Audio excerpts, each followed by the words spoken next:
বাবা নেই। তার মধ্যে পরীক্ষার দিন সকালে হঠাৎ মা করলেন স্ট্রোক। উপায় না পেয়ে দ্রুত মাকে হাসপাতালে নিয়ে যেতে হয়। সেখান থেকে পরীক্ষা কেন্দ্রে আসতে কিছুটা দেরি হয়ে যায় মেয়েটির, আর তাই পরীক্ষার কেন্দ্রে ঢুকতে দেওয়া হয়নি তাকে। এমন অবস্থায় মেয়েটি অঝরে কাঁদতে থাকেন।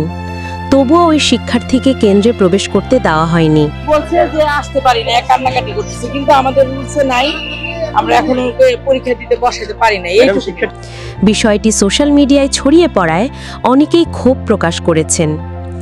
জানা গেছে, এইচএসসি ও সমমানের পরীক্ষার প্রথম দিনে ২৬ জুন রাজধানীর সরকারি মিরপুর বাংলা কলেজ কেন্দ্রে এই ঘটনা ঘটে। এই ঘটনায় অনেকেই ফেসবুক পোস্ট করেছেন। তাদের মধ্যে একজন সানাউল হক সানি।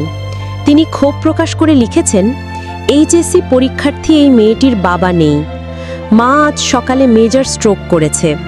যেহেতু পরিবারে দায়িত্বশীল কেউ নেই, তাই মেয়েটিকেই সব সামলিয়ে মাকে হাসপাতালে নিয়ে যেতে হয়েছে। সেখান থেকে ছুটতে হয়েছে পরীক্ষার কেন্দ্র মিরপুর বাংলা কলেজে। কিন্তু ভাগ্য খারাপ, লেট হওয়ায় পরীক্ষার হলে প্রবেশের সুযোগ পায়নি। অঝরে কাঁদছিল মেয়েটি। পরীক্ষা কেন্দ্রের দায়িত্বে যারা ছিলেন তাদের কেমন লেগেছে জানি না, কিন্তু ভিডিওটা দেখে কিছুটা হলেও অনুভূতি বুঝতে পারছিলাম।